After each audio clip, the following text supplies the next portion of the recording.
So thanks, Charlie, for coming on and letting me interview you about some different things. First off, you've got to obviously explain where you're working at the minute. You're at Jupiter. So what are your sort of key elements that you work in for there?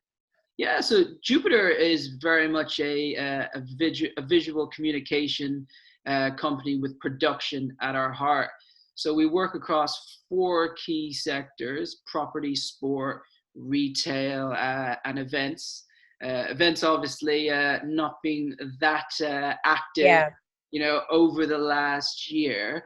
But one of the things that we've always tried to do as a business is really position ourselves as an extension of our clients' teams focused on our discipline. So really evolving from what I would call a supplier to a partner, Yeah. bridging that gap between creativity and production. I think, as we move forward, into the latter part of this year and next year, we'll really start to see a much, much better holistic approach Yeah. from companies. And I think they will expect more from the same resource. And one of the things that Jupiter have done, exceptionally well is actually start to bridge that gap earlier on. So it's just naturally become an extension of where we are as a business at the moment. That's funny because I use that phraseology when I'm going in with clients, is that we have almost like a specialist set of skills, without sounding like the guy from Taken, but it's like, so we'll come in and add value to their existing team, and that so no one feels frightened about having that agency on board, isn't it? Absolutely right. Absolutely right. I think, you get the best out of people when you're working with good people who understand their craft inside and out.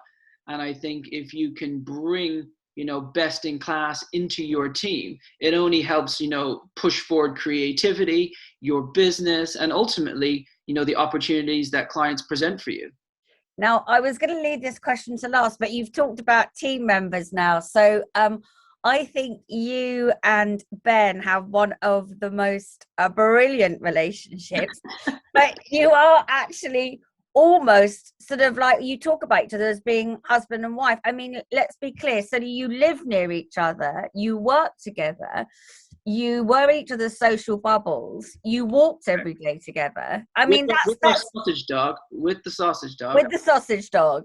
So tell me how that works. Like, do you feel that because you're so sort of close that you just bounce off each other all of the time? Do you ever have any downtime if you're constantly talking about work? Well, first of all, I think, Ben and I have been friends for many, many years, before we got involved in business together. So we already had a brilliant foundation in which to grow from. When I came back to London, it just made sense to be close to the office.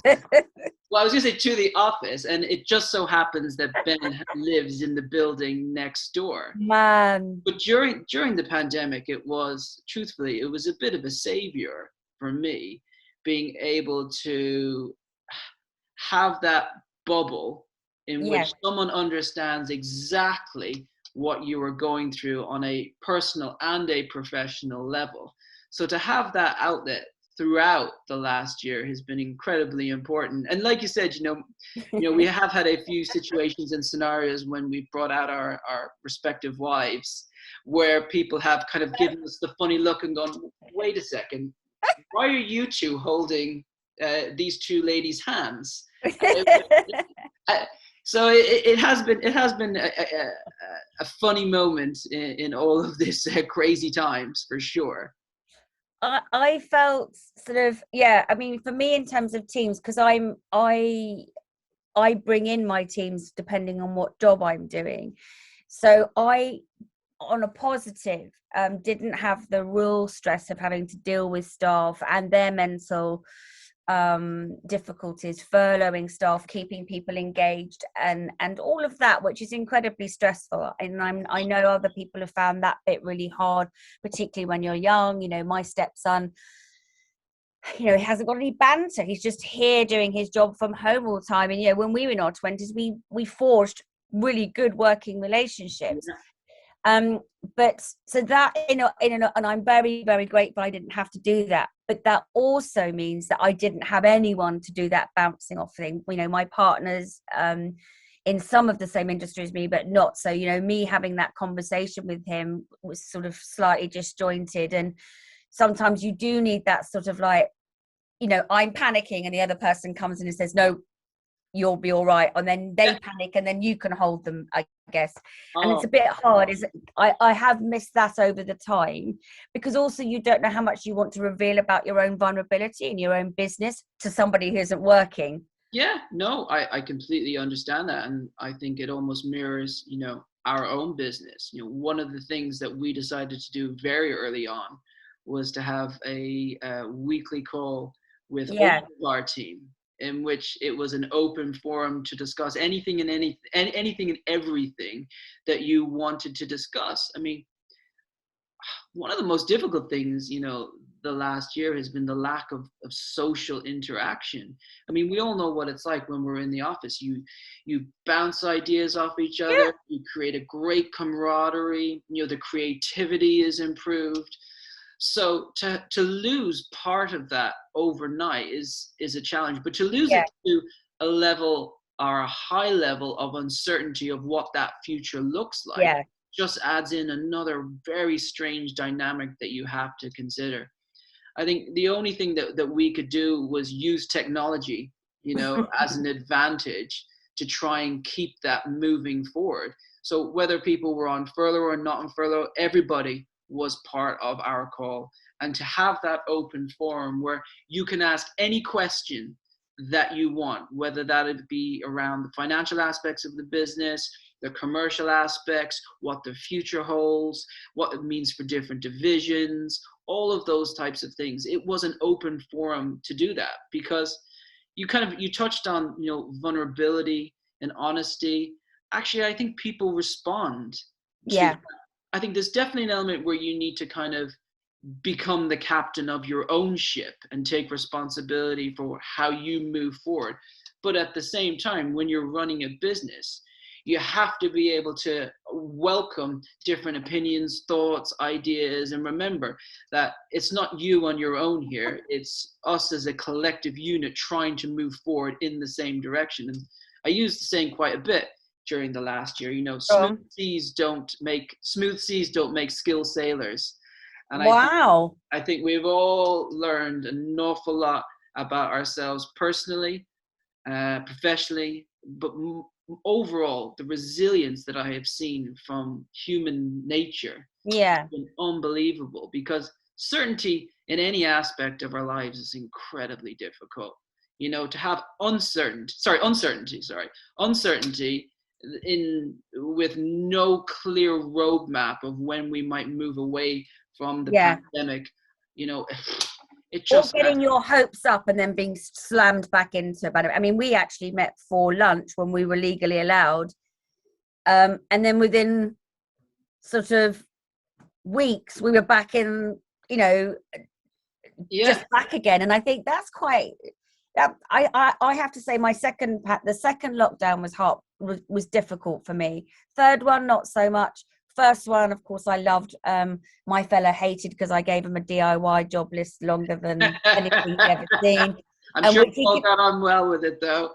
He did do really well. He kept saying, seems to be getting longer, I was like, adding things in. The second one for me, having been able to go out, go and meet you guys, go and meet other clients, see venues and do all of those different things, and then it was like back in again. I definitely struggled that one. I've heard so many stories like this. I think everybody has dealt with the situation as best as they possibly can. I think you're absolutely right. It's been a roller coaster ride of a year, and there've definitely been different points at which you've had to prop up or be propped up. 100%. 5 people. For me personally, it was the third lockdown that I struggled with the most. I think it was the darker nights, the cold weather, another extended period of uncertainty. You try to remain as positive as you possibly can in all aspects of your life, but you know, at some point you do also need to open up and say, I need a bit of a pick me up. Yeah. On that note, so positive, getting back to where you are, your Jupiter's launching a new venture. Do you want to tell me about that? Yeah, so we have literally just in the last couple of weeks formed a joint venture with a company called Red Strike, who are a sports rights and marketing company based out of Cheshire.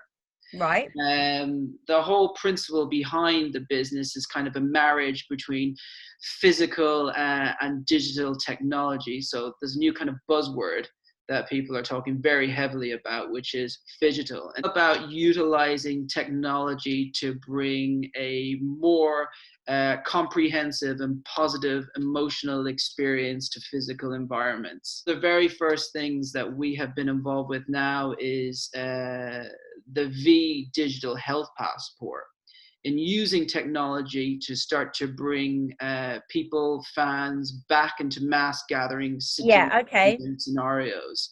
So right now we have an end-to-end solution, which we've been speaking to DCMS, football clubs, venues, corporates, because we appreciate, you know, the challenges that everybody has right now. But I think technology is a bridge that can help people come back to these situations quicker in a safe and secure manner. Okay. Have you had to learn new skills in terms of, I mean, obviously I'd never heard of phygital, and have you honed in your normal skills and then thought, right, this is what we can do? I think as an individual, you're always honing your skills, and I'm a big believer in surrounding myself with people that are better than me, so that I can learn. Don't tell Ben that. No, he learns from me. Don't say I said that. Don't say I said that. It's gonna be in the interview. And so yeah, I think definitely want to be always honing your skill set. I think if you want to be a CEO of a business, or you want to be at the top of the tree, you've got to live in the future. You know, you've got to be, you know, a year, 2 years ahead of yourself, and you have to have the courage of your conviction to understand, you know, people's needs and wants, you know, for the future, particularly in our business. Yeah. And I think, you know, it's one of the things that Ben, Dave, our other partner, and myself have been doing is kind of looking to the future, because right now the now is a very challenging time, and there's not much you can do when you have no control you know, in a situation. So what we have done is actually look to the future and try and set ourselves up for scale and where we want to be over the next 2, 3, 5 years time, and kind of work backwards to create a plan that helps put us into that position quite quickly. Well, that sounds absolutely right on advice. Look to the future and work backwards. I love that. So I'm going to let you go, Charlie. Thanks ever so much. And I can't wait to see how Jupiter roll all that to phygital. I've learned a new word today. I know. I can't wait to be celebrating getting together with a glass of bubbles with you. 100%. No, love you. Thank you so much. Thanks, Charlie. See you later. Bye.